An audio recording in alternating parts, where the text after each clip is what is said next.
안녕하세요. 오늘도 사연살롱을 찾아주셔서 감사합니다. 있어도 별 소용없던 남편이랑 살다 이혼해서 지금은 행복한 삶을 살고 있는 40대 여성입니다. 저는 20대 중반, 지금으로 따지면 이른 나이에 결혼을 했어요. 뭐 그리 좋은 거라고 꽃다운 나이에 그런 결정을 했는지 지금 생각하면 아주 후회 막심입니다. 하지만 그때 당시는 남편이 아니면 죽을 것 같았고 당연히 어린 딸의 결혼을 순순히 허락하지 않는 부모님 때문에 더욱 애틋해져서 그야말로 물불 가리지 않고 저는 남편과의 결혼을 강행했어요. 왜 안 된다고 하면 더 하고 싶고 반대하면 절실해지잖아요. 그래서 부모님 가슴에 못 박는 거라는 걸 알면서도 허락해주지 않으면 밥도 안 먹고 회사도 가지 않겠다며 고집을 부렸어요. 저는 그때 당시 작은 회사에 막 입사한 신입사원이었는데 제가 학교 다닐 때도 하지 않는 반항을 하니 부모님은 결국 두 손 두 발 다 드셨고 울며 겨자 먹기 식으로 남편과의 결혼을 겨우 허락해 주셨어요. 지금 생각하면 철이 얼마나 없었는지 부모님 심정보다는 이제 남편과 결혼할 수 있다는 기쁨에 젖어 있었어요. 남편 역시 저희 부모님의 반대에 힘들어하던 때라 저 못지않게 무척이나 기뻐했었죠. 그렇게 저는 제 나이 25살에 남편과 결혼을 했어요. 남편은 당시 29살로 저희는 궁합도 안 본다는 4살 차이였고 그래서 실제로 저희는 물론이고 시댁에서도 궁합을 보지 않았어요. 저희가 워낙에 유별스럽게 서로를 좋아했거든요. 그렇다고 저의 결혼이 순탄했던 건 절대 아니었어요. 시부모님은 제가 어려서 좋다고 하셨지만 저희 부모님이 남편을 반대한 여파가 컸는지 남편과 저희 부모님의 사이는 좀처럼 가까워지지 않았거든요. 자기, 오늘 우리 엄마 생신인데 진짜 안 가? 언제는 나 왔다고 반기셨나? 괜히 좋은 날 기분만 망치지. 자기만 갔다 와. 나는 집에 있을게. 그거야 결혼 전 일이잖아. 이제는 가족인데 언제까지 일할 건데. 그러지 말고 가자. 나 우리 집에 가서 밥 먹을 줄 알고 밥도 안 했어. 아 몰라. 나도 그때 받은 상처가 너무 커서 그래. 라면 끓여 먹을 테니까 이따 집에 올 때 뭐라도 사와. 내가 언제 올 줄 알고. 그리고 솔직히 내가 어려서 반대하신 거지. 자기한테 뭐라고 한 건 없잖아. 도대체 뭐 때문에 그렇게 상처가 됐는데? 내가 얼마나 못 믿었으면 그러셨겠냐고. 나를 무시한 거잖아. 자기가 아무리 어려도 내가 마음에 드시면 그렇게 반대를 하셨겠어? 그리고 막말로 나한테 결혼 반대했던 거 미안했다고 사과도 안 하셨잖아. 사과? 우리 부모님이 자기한테 사과까지 해야 돼? 아, 됐어. 나 혼자 다녀올 테니까 라면을 먹던 쫄쫄 굶던 알아서 해. 나 기다리지 말고. 그렇게 저는 부모님 생신, 어버이날 명절까지 남편 없이 친정에 다녀야 했어요.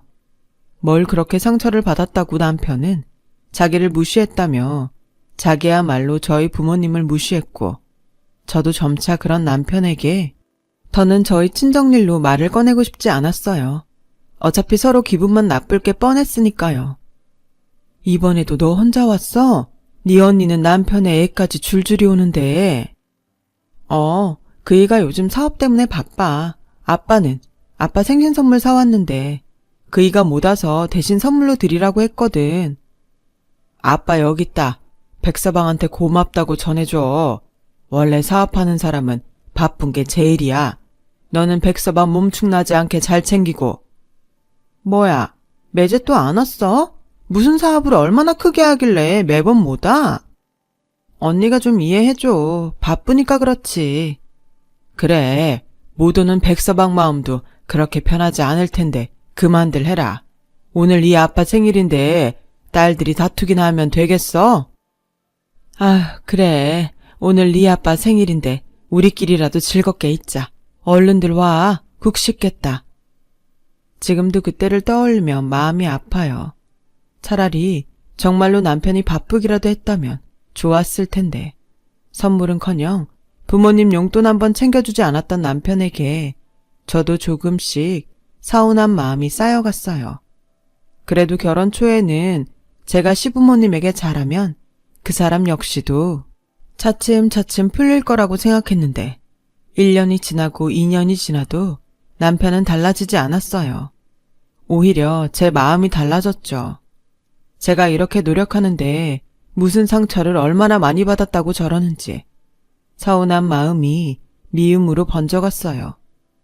어찌됐든 저는 부모님은 제가 행복하길 바래서 그러셨던 건데 남편의 속 좁은 그 마음이 한심하고 이 정도밖에 안 되는 남자를 그렇게 원하고 바랬나? 제 자신도 한심스럽기만 하더라고요. 그래서 저는 생각이 좀 바뀌었어요. 아무리 4살 차이라도 궁합은 한번 보는 게 좋겠다고요. 모든 4살 차이가 저희 부부처럼 천생연분이 아닌 경우도 있으니까요. 그때는 당연히 저도 저와 남편은 운명이고 하나부터 10까지, 아니 1000까지 안 맞는 부분이 없다고 호언장담했어요. 그리고 아주 보기 좋게 헛다리를 짚었던 거죠. 신혼이라 말할 수 있는 그 시기를 딱 넘기자 저희 부모님 일을 제쳐두고도 남편과 저는 세상 그렇게 안 맞을 수가 없었어요.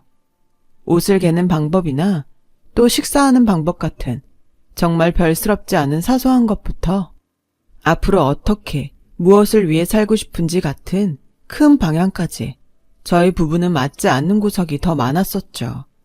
그래서 결혼 생활 내내 이해가 가지 않았어요. 이렇게 생각과 가치의 차이가 큰데 어떻게 우리는 서로를 천생연분이라고 생각했을까?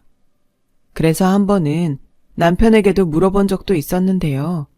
남편의 대답은 정말 성이라고는 눈꼽만큼도 찾아볼 수 없었어요.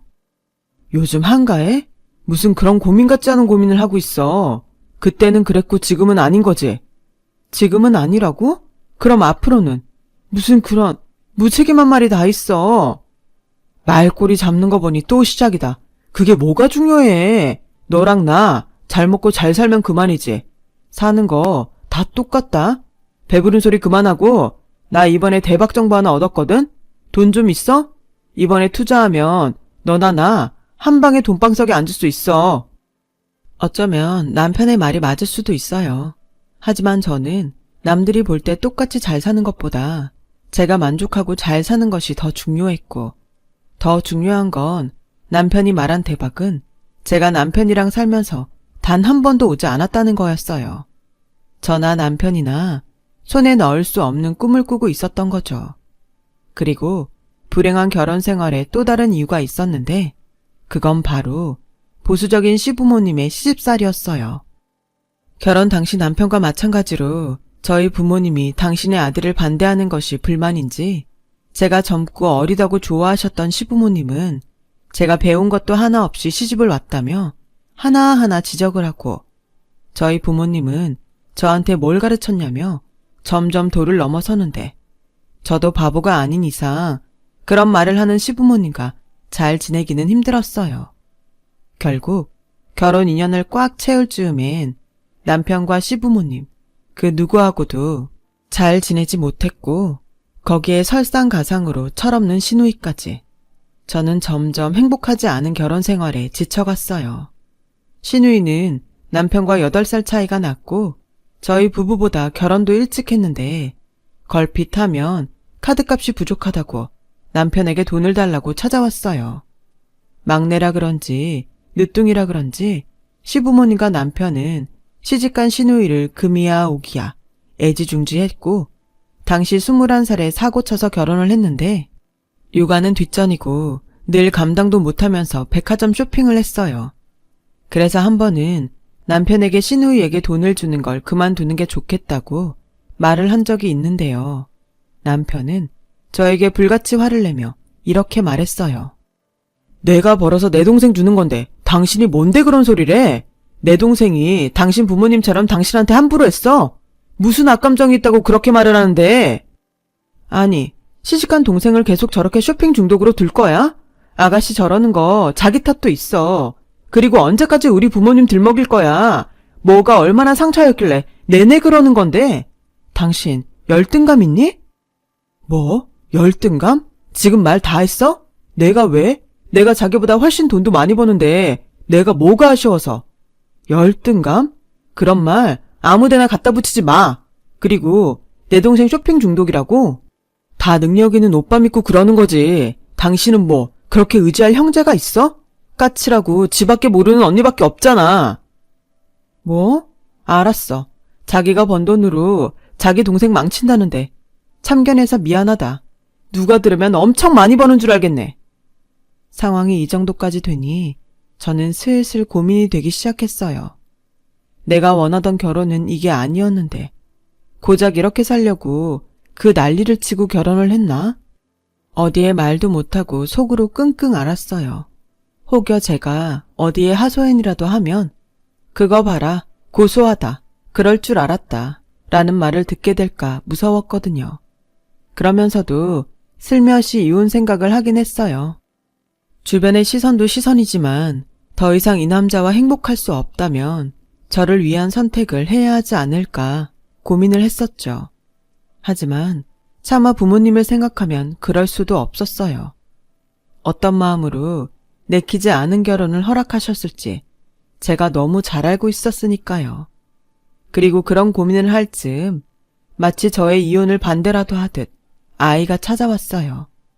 사이가 좋지 않은 부부에게도 아이가 생길 수 있다는 사실에 그야말로 허탈하기만 했었죠. 하지만 아이는 죄가 없으니까. 저는 이혼을 포기했고 남편과 시부모님에게 임신 사실을 알렸어요. 그러자 결혼 2년 만에 생긴 아이라 시댁에서는 너무나도 반기셨고 아이러니하게도 계속 차갑기만 했던 남편 역시 아이 소식에 얼마나 좋아하던지 그 모습이 저는 혼란스러웠어요. 자기, 뭐 먹고 싶은 거 있어? 아니면 뭐 갖고 싶은 거라도 뭐든 다 얘기해. 내가 사줄게. 그리고 나 퇴근하고 밖에서 만날까? 자기 좋아하는 영화도 보고 오랜만에 외식도 하자. 아이 때문인지 남편은 예전에 제가 그렇게 사랑했던 모습으로 돌아왔어요. 그리고 이 남자와는 미래가 없겠다고 생각한 제 마음에도 변화가 찾아왔는데 부부 사이가 예전처럼 좋아지니 아이가 복덩이라는 생각이 절로 들더군요. 아무튼 아이로 하여금 저와 남편의 사이는 좋아졌고 저는 은근 이걸 시작으로 다른 문제들도 해결해 나가면 되지 않을까 희망을 품었는데요. 하지만 그건 제 착각이었어요. 남편은 아이가 생겨도 처가라면 여전히 멀리했죠. 제가 출산했을 때 아이를 보러 친정 부모님이 병원에 오신다고 하자 언제 도망갔는지 도통 모습을 보이지 않더라고요. 그리고 나중에 오밤중이 되자 전화로 저희 부모님 가셨냐고 확인을 하는데 어이가 없었어요. 그래서 아이도 태어난 마당에 계속 이럴 거냐고 화를 냈더니 남편이 시댁에 있었는지 시어머니가 전화를 뺐으며 이렇게 말씀하셨어요. 얘가 오죽하면 그러냐. 그러게 니네 부모님이 너무하셨지. 나도 그렇다. 내 아들 자식 니네 부모님한테 보여주는 거 싫어. 그러니까 다음엔 우리 손주 니네 부모님한테 보여주는 일은 없었으면 좋겠다. 뭐라고요? 어머니, 제가 낳았어요. 그런데 왜 저희 부모님이 외손주 얼굴도 못 봐요? 걔 성이 백씨잖아. 그리고 너는 출가 외인인 거 모르니? 원래 여자는 시집 오면 친정하고는 남이야. 아, 그래요? 그런데 아가씨는 왜 남의 집에 그렇게 뻔질나게 오나요? 게다가 그이는 왜 남의 카드값까지 내주고 있죠? 뭐? 아니, 그건 애가 아직 많이 어리니까. 아, 됐고. 너네가 뭘 그렇게 따지니? 어른이 말씀하시면 그냥 네 하고 말아야지. 여자인 나도 너한테 질린다, 얘. 정말 내로남불이 따로 없었어요. 그리고 자기도 민망한지 서둘러 전화를 끊으셨고 한때 품었던 희망의 씨앗은 피워보지도 못하고 그렇게 져버렸죠. 그리고 아이를 키우다 보니 시간은 의외로 빨리 흘렀어요. 아무것도 모르는 초보 엄마인지라 정신이 하나도 없었거든요. 게다가 딸아이는 한동안 아토피에 감기를 달고 살 정도로 잔병치레가 많았어요. 자기, 일 그만둬라. 애가 저런 건 엄마 책임 아니야? 뭐? 지금 책임을 따지는 거야? 그러는 당신은 아빠잖아. 아빠는 뭘 했는데? 애 우유 한 번 타본 적 없고 목욕 한 번 시켜본 적 없잖아. 그건 엄마가 할 일이지. 됐고 돈은 내가 벌 테니까 자기는 집에서 애 키우고 살림이나 해. 집안 꼴이 이게 뭐냐? 솔직히 참고 싶지 않았지만 제가 일과 육아에 바빠서 집안 살림에 소홀했던 건 인정해야 했어요. 그리고 말은 못해도 아이가 자주 아픈 탓에 야근은커녕 조퇴하는 일이 많아 눈치도 보였고요. 그래서 저는 아이만 생각해서 회사를 그만뒀어요. 자기가 먼저 돈 번다고 저한테 큰소리 쳤으니 어디 한번 생활비나 많이 내놔라 하는 심정이었죠. 그리고 미안하게도 아이는 제가 회사를 그만두고 보살피기 시작하자 언제 그렇게 잔병치레가 많았냐는 듯 건강해졌어요. 덕분에 남편은 자기 말이 맞지 않냐고 비아냥거렸지만 아이가 아프지 않으니 엄마인 저 역시 마음이 놓였죠. 그리고 한동안 아이가 주는 기쁨에 행복한 시간을 보냈어요. 오죽하면 너무 빨리 크지 않았으면 좋겠다는 바람이 들 정도였죠. 하지만 그렇게 1년 흐르고 또 2년이 흐르니 우려했던 일이 벌어졌어요. 이번 달 카드값이 왜 이렇게 많이 나왔어? 당신 혹시 나 몰래 딴 데 돈 쓰냐? 그게 무슨 소리야. 카드 내역 보면 알잖아. 다 생활비지. 자기 동생한테는 뭐라고 하지도 못하면서 같이 먹고 같이 쓰는 나한테 뭐라고 하냐? 왜? 자기 동생한테 쓰는 건 안 아깝고 내가 쓰는 건 아까워? 또 시작이다. 어떻게 너는 맨날 죽자고 덤벼드냐? 어디서 돈 한 푼 못 벌어오는 게 씀씀이만 커서? 아무튼 카드값 줄여. 안 그럼 카드 확 뺏는다. 어찌나 더럽고 치사하던지. 그 후로 저는 다시 재취업을 하기 위해 노력했어요. 아이에게는 미안하지만 어린이집 종일반에 맡길 수 있으니 더는 치사한 꼴 보지 않도록 돈을 벌어야겠다고 생각했죠. 그리고 한참 구직 활동을 하고 있을 무렵 지금 생각해도 심장이 쿵 하고 내려앉던 일이 일어났어요. 신혜야, 엄마가 위암이래. 다행히 초기라고 하는데 수술은 하셔야 하나 봐. 아빠는 괜찮다고 하는데 나는 너무 무서워. 언니의 목소리는 심하게 떨렸어요. 초기라고는 하지만 암이라니. 저도 머릿속이 하얗게 되더라고요. 그리고 놀란 가슴으로 엄마가 입원한 병원으로 향했어요. 엄마, 괜찮아? 암이라니. 정말이야? 엄마 괜찮아. 수술하면 아무 문제 없대. 내가 애들한테는 말 안 해도 된다고 했는데 네 아빠가 문제야. 네 언니도 와서 내내 울다 갔어. 나는 괜찮다고 그냥 알려주기만 한 건데 우리 딸들이 당신을 너무 좋아해서 그런 걸 어쩌나. 엄마, 수술은 언제 받아? 다음 주. 너 괜히 올 거 없어. 수술 시간 짧지도 않을 것 같고. 너 아직 애도 어린데 엄마 괜찮아지면 그때나 백서방이랑 와.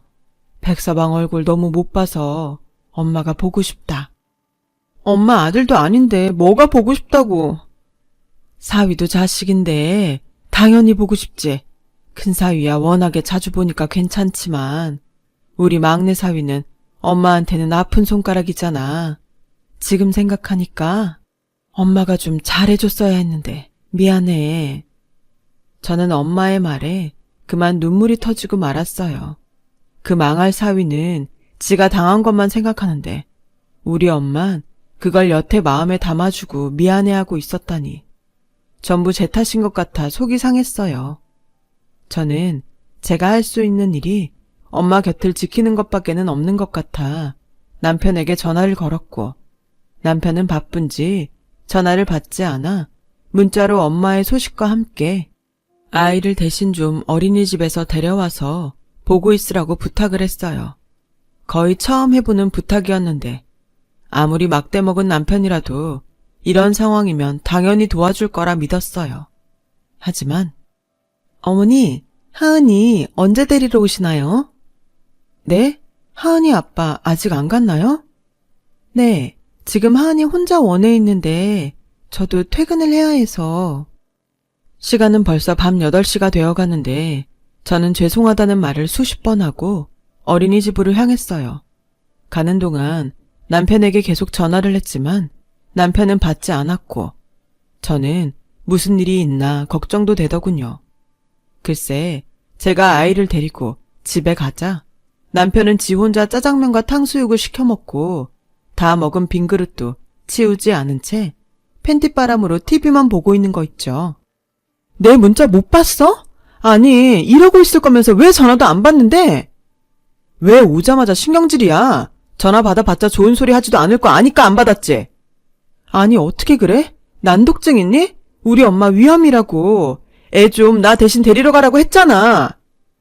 장모님 위암이랑 애 데리러 가는 거랑 무슨 상관이야. 난 이해가 안 돼서 네가 시키는 대로 할 수가 없었어. 뭐? 이해? 당신은 내가 지금 어떤 마음인지 모르겠니? 그렇게 공감 능력이 없어? 아, 시끄러. 그래서 장모님이 죽었어? 위암인 건 안타까운데 초기라며. 그리고 그건 그거고 애 엄마가 애 챙기는 건 당연하지 않아? 왜 자기 일을 나한테 떠밀어? 각자 역할이 있는 거 아니야?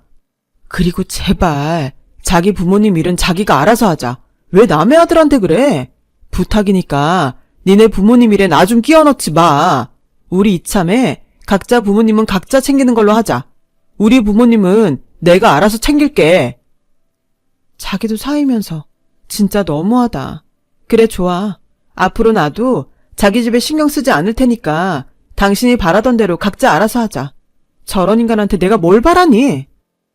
그래, 바라지 마. 아주 바라던 바다. 그리고 미리 얘기하는데 내가 번 돈에서 장모님 병원비 보탤 생각 1도 하지 마. 그리고 그 핑계로 애랑 집에 소홀한 거 나는 못 보니까 오늘처럼 문자하지 말고. 알겠어? 저는 제 앞에서 큰 소리치고 안방으로 들어가는 남편의 뒷모습을 보고 오만 정이 다 떨어진다는 그 말을 실감했어요. 더는 저 사람을 남편이라고 생각하지 말아야겠다고 다짐하고 또 다짐했죠. 아마 그때부터 저는 이미 그 사람과 이혼을 한 것이나 다름없었어요. 정서적인 이혼 상태였어요. 그리고 저는 구직 활동과 엄마의 병간호, 그리고 아이 돌보는 것까지 저 혼자 했어요. 병간호는 언니와 번갈아 가며 했고 2달 정도 이력서를 넣고 면접을 보러 다녔더니 감사하게도 한 중소기업에 입사할 수 있었어요. 다시 제 손으로 돈을 벌 수 있다고 생각하니 얼마나 기분이 좋던지. 하지만 예상했던 대로 남편과 시댁에선 저의 취직을 반기지 않았어요. 아니, 너는 애도 아직 어린데 무슨 일을 한다고 그러니? 누가 보면 내 아들 벌이가 시원치 않아서 그런 줄 알겠다. 남편 얼굴에 똥칠하는 건 줄도 모르고 잔말 말고 포기해. 알았어? 아니요, 저 일할 거예요. 남편 얼굴 똥칠하는 것보다 돈 한 푼 못 번다고 남편한테 무시당하는 제 마음이 더 중요해요. 뭐? 언니, 무슨 말을 그렇게 해요? 우리 오빠가 그럴 사람이에요? 모함을 해도 그렇지 어떻게 그런 말을 해요? 모함이요? 못 믿겠음 아가씨가 아가씨 오빠한테 직접 물어봐요. 제가 없는 소리 하는지. 아가씨 오빠는 아가씨 카드값 내주는 건 안 아까워도 생활비를 쓰는 돈이 엄청 아까운 사람이거든요. 그만해. 내가 언제 그런 소리를 했어? 아주 망상에 소설을 써라. 다 자기 생각해서 일하지 말라고 하는 건데 속이 베베 꼬여서. 알았어. 대단한 푼돈 마음껏 버시고 대신 나는 다음 달부터 생활비 안 준다. 잘난 당신 월급으로 해결해. 그럼 됐지? 지금도 또렷이 기억해요. 남편의 말에 희죽희죽 웃던 시어머니와 시누이의 얼굴을요. 그리고 들어도 못 들은 척, 보고도 못 본 척하는 시아버지의 그 한결같은 태도까지. 저는 알겠다고 했어요. 그리고 그날 이후로 시댁에 가지 않은 건 물론이고 남편의 밥과 남편의 빨래는 하지 않았어요. 생활비도 내놓지 않는 사람의 몫까지 제가 할 필요는 없다고 생각했거든요. 이쯤이면 왜 이혼을 하지? 그러고 사냐? 그렇게 생각하실 수 있어요. 저 역시 이렇게 살 바에야 이혼을 하는 게 1000번 만번 맞다고 생각했으니까요. 그런데 엄마는 아빠 싫어? 왜? 하은이 눈에는 그렇게 보여? 내 친구 지율이네 엄마 아빠는 되게 친한데. 하은이는 아빠 좋아? 하은이 아빠잖아. 그렇게 말하는 딸아이 때문에 이혼 서류를 다 써놓고도 남편 면상에 던지지 못했어요. 새끼가 뭐라고. 내 새끼 눈에 눈물 나는 꼴은 못 보겠는 거 있죠. 그렇게 매번 결심이 꺾였어요. 그러는 동안 저희 부부는 한 집에 살면서도 각방을 쓰며 남처럼 지냈고, 이게 다행인지 아닌지 저희 부부는 서로의 무관심에 점점 익숙해져 가고 편해졌어요. 그러는 사이 저희 엄마는 수술이 잘 끝나서 퇴원 후 통원 치료를 다니며 재발이 되지 않도록 식단이며 생활 습관을 고치는 등 노력하는 시간을 가졌습니다. 저는 저대로 열심히 일을 하며 언젠가 아이가 제 결정을 이해하고 받아들일 수 있는 나이가 되면 제가 번 돈으로 진정한 독립을 하겠노라고 다짐했었죠. 결심이 거기까지 갔던 저는 그 후로 명절이나 기타 무슨 날에도 시댁에 가지 않았어요. 시어머니와 시누이는 저를 아주 못된 년이라고 돌아가며 욕을 했지만 남편이 저희 집에 그랬듯 저 역시 똑같이 하겠다고 마음을 먹으니 별로 신경도 쓰이지 않았어요. 그러니 세상 그렇게 편할 수 없더군요. 그렇게 각자의 시간이 흘렀어요. 딸아이는 초등학생 고학년이 되었고 저희 엄마는 다행히 완치 판정을 받으셨죠. 그리고 저는 회사에서 어느 정도 인정을 받아 예전보다 훨씬 좋은 대우를 받으며 일을 했어요. 덕분에 남편과는 대면해도 그럭저럭 지낼 수 있었어요. 이 역시도 익숙해져 갈 즈음 무슨 일인지 남편에게서 먼저 연락이 왔어요. 거의 5년 만인 것 같네요. 난데 민영이랑 지금 당신 회사 근처에 있어. 할 말이 좀 있는데 나을 수 있을까? 무슨 얘긴데 회사까지 찾아와. 그냥 전화로 하면 안 돼? 그러지 말고 같이 점심 먹자. 점심시간까지 기다릴게. 아니 무슨 일이길래 기다리기까지 한다는 건지. 저는 무슨 일인지는 몰라도 남편의 기세로 보아 저에게 아쉬운 소리를 하려고 찾아왔다는 건 느낄 수 있었어요. 그래서 이번 기회에 받은 만큼 꼭 돌려주겠다고 생각하며 남편과 시누이를 만나기 위해 나갔고 제 예상은 틀리지 않았어요. 있잖아, 당신한테 말을 안 했는데 우리 아버지가 뇌졸중으로 쓰러지셨던 적이 있어. 그래? 그랬어? 안타깝네. 어머, 언니, 지금 그 반응 뭐예요? 우리 아빠가 쓰러지셨다는데 놀라지도 않아요? 네, 저희 아빠도 아니니까요. 진짜 기가 막힌다, 오빠. 너는 내가 가만히 있으라니까. 여보, 그러니까 우리 아버지가 지금 뇌졸중 때문에 중풍 오셨거든. 그래서 움직이는 게 많이 힘드셔. 그래서? 그냥 단도직입적으로 말할게. 병간호 살 사람이 필요해. 당신이 며느리니까 당신이 좀 해줬으면 해. 뭐? 지금 나한테 뭘 하라고? 어머님도 계시고 아가씨도 있고 당신도 있는데 남의 자식인 내가? 그걸 해? 왜? 언니, 정말 서운하다. 이럴 때일수록 가족끼리 도와야죠. 저는 출가 외인이라. 어쩔 수 없지만 자주 와서 도울게요. 그러니 언니가 좀... 아가씨, 이럴 때만 출가 외인이에요? 그리고 누가 누굴 도와요? 아버님은 아가씨 부모 아닌가요? 그리고 당신! 우리 엄마 위암일 때 나한테 뭐라고 했어? 각자 부모는 각자 알아서 하는 거라며. 당신이 그 잘난 입으로 자기가 번 돈에서 병원비 한 푼도 보탤 생각 하지도 말라며. 뻔뻔하게 지금 나한테 돈도 아니고 아버님 병간호를 하라고? 싫어. 남의 귀한 딸한테 그런 걸 왜 시켜? 미안해. 나한테도 이런 일이 생길지 그때는 몰랐어. 그래도 그렇지. 지금 이 순간에 꼭 이렇게 해야겠냐? 내 속이 지금 어떤지도 모르면서? 자기는 내 속이 어떤지 관심이나 있었어?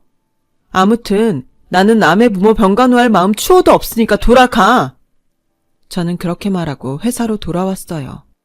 그러자 어찌나 소식이 빠른지 시어머니는 전화로 있는 성질 없는 성질 다 내셨고 저는 어머니 남편이니까 남의 손에 맡기지 말고 직접 하시라고 전화를 끊었는데 퇴근하고 집에 갔더니 짐가방 하나가 떡하니 놓여 있더라고요. 그리고 황당하게 그 짐가방은 제 것이었어요. 내가 네 짐 쌌다. 군소리 하지 말고 그거 들고 우리 집으로 가자. 네 식구는 내가 챙기마. 어머니, 이건 아니죠. 지금 아버님 병간호하기 싫다고 이러시는 거예요? 뭐? 너야말로 그렇게 시아버지 병간호가 하기 싫으니? 네, 당연히 싫죠. 만약에 아가씨가 아가씨 시아버지 씻기고 수발진다고 생각해보세요. 어머니는 좋으세요? 뭐야? 이게 요즘 아주 되바라져서는 심히 무서운 줄을 몰라. 내가 오늘 네 버르장머리를 고쳐놓고 말 거야. 그렇게 시어머니는 팔을 걷어 붙이셨어요. 그리고 저와 서로 머리채를 잡고 한바탕 싸움이 벌어졌고 뒤늦게 남편이 들어와서 말리면서 싸움은 멈췄는데 이 모습을 모두 지켜본 딸아이가 저 몰래 울고 있더라고요. 이런 꼴을 보여주려고 여태 참았던 것이 아니었는데 그래서 저는 결심했어요. 그동안 꺼내지 못했던 이혼 서류를 마침내 꺼내기로요. 그랬더니 지금 우리 아버지 병간호하기 싫다고 이러는 거야? 당신 정말 이런 사람이니? 웃기지 마. 내가 그동안 얼마나 참았는데 당신이야말로 처지 바뀌니까 어때? 그러게 애당초 잘하지. 이건 뿌린 대로 걷는 거야. 너 말 잘했다. 얘나 나나 니네 식구들한테 상처받아서 그런 거잖아. 니네 부모가 그렇게 해서 그런 거라고 내가 몇 번을 말해. 저는 뭐 상처 없을까요? 그러게 어머님이랑 아버님이 저한테 잘해주셨다면 제가 흔들릴 수도 있었겠죠. 그리고 처음부터 이게 이렇게 강요할 일인가요? 며느리라서요? 돌이라서요? 이 사람 남편 노릇, 사위 노릇, 아빠 노릇도 안 하는데 왜 저는 다 해야 해요? 저도 하기 싫어요. 그렇게 말하고 고맙게 저 대신 싸준 짐가방을 들고 저는 딸과 함께 친정으로 왔어요. 제 사정을 모두 들은 저희 부모님은 뭐라고 하지도 못할 정도로 속상해 하셨고 괜히 자기들이 결혼을 반대해서 일이 이렇게 됐나 자책도 하셨는데 저는 그러지 마시라고 했어요.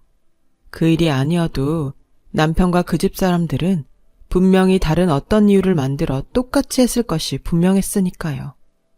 그리고 저는 딸에게 솔직하게 이야기를 했어요. 아빠와 엄마가 더 이상 함께할 수 없다는 이야기였죠.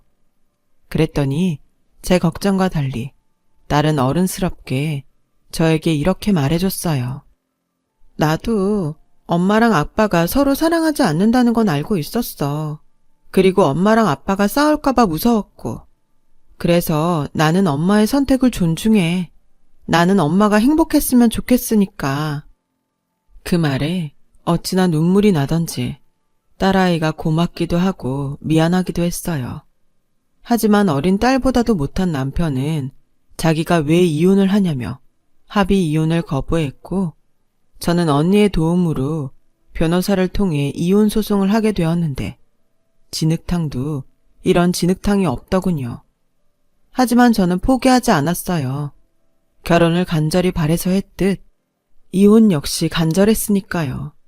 그래서 끝도 없이 소명하고 증명하며 저는 결혼기간 동안 받았던 서러움과 부당함을 보상받았어요. 남편은 억울하다고 길길이 뛰었지만 법 앞에서는 아무 소용이 없더군요. 그렇게 저는 이혼을 통해 위자료와 자유를 얻었어요. 더 이상 남편과 시댁 식구들이 제 가족이 아니라는 것이 그렇게 홀가분할 수가 없는 거 있죠. 그 후로 저는 정말 신이 나서 살았어요. 늘 앞에 놓여있던 커다란 바위가 사라진 느낌이랄까요? 그런데 이랬던 저와 다르게 남편은 사업하랴, 자기 아버지 번간호하랴, 저와는 반대로 힘든 시간을 살아야 했고 그럴 때일수록 제가 아쉬운지 자꾸만 딸아이 핑계로 저에게 매달리기 시작했어요. 자기야, 내가 진짜 다 잘못했어. 우리 딸 생각해서 당신이 나 한 번만 봐주라. 민영이도 아버지 때문에 지 신랑이랑 한바탕에서 이혼당하게 생겼고 엄마는 엄마대로 힘들다고 하는데 나 진짜 가운데서 죽을 것 같아. 내가 이러니 일도 요즘 안 풀리고. 자기야, 나 좀 살려줘. 응? 내가 왜? 어떻게 빠져나온 지옥인데 거길 내 발로 다시 들어갈 것 같아? 그러게 처음부터 잘하지 그랬어. 이제 와서 이러는 게 무슨 소용이니? 나 우리 하은이 생각해서 더 열심히 살 거야. 그러니까 딸 핑계 대지 말고 자기 식구 자기가 알아서 챙겨. 그리고 경고하는데 다시는 나한테 연락하지 마. 알겠어? 저는 그렇게 남편에게 매몰차게 말하고 전화를 끊었어요. 남편의 사정이 대충 어떤지는 알겠지만 이젠 저와는 상관없는 일이잖아요. 시어머니의 여동생에 그리고 남편까지 있는데 어른 셋이 시아버지 한 분을 감당 못한다는 것부터가 이상하지 않나요? 저는 시간이 흐른 지금도 그때의 제 결정을 잘했다고 생각해요. 딸아이의 이해까지 받았으니까요. 그리고 지금은 어느덧 딸아이가 커서 고등학교에 입학을 했는데 어찌나 스스로 자기 앞가림을 잘하는지 그 어렵다는 과학고도 자기 힘으로 들어갔어요. 참 대견하고 고마운 딸이죠. 그리고 저는 이혼 후 좋은 계기가 있어 이직을 했고 지금은 제법 높은 연봉을 받으며 능력을 인정받고 있어요. 덕분에 아무 걱정 없이 딸아이를 키울 수 있었고요. 부모님에게는 효도도 하며 이제야 비로소 제가 바랬던 만족하는 삶을 살아가고 있는데요. 소문에 의하면 남편은 결국 하던 사업이 힘들어져 다른 회사에 사업을 넘겼고 여전히 자기들 식구 뒤치다꺼리를 하느라 고생하고 있는 것 같던데 이제는 인간 대 인간으로 저 사람 인생도 참 불쌍하다는 생각도 들어요. 뭐 다 인과응보지만요. 그래서 저는 남편과 같은 실수를 하지 않기 위해 좋은 사람이 되려고 해요. 이왕 저에게 돌아온다면 좋은 마음이 돌아왔으면 좋겠거든요. 지금까지 저의 이야기 들어주셔서 감사합니다.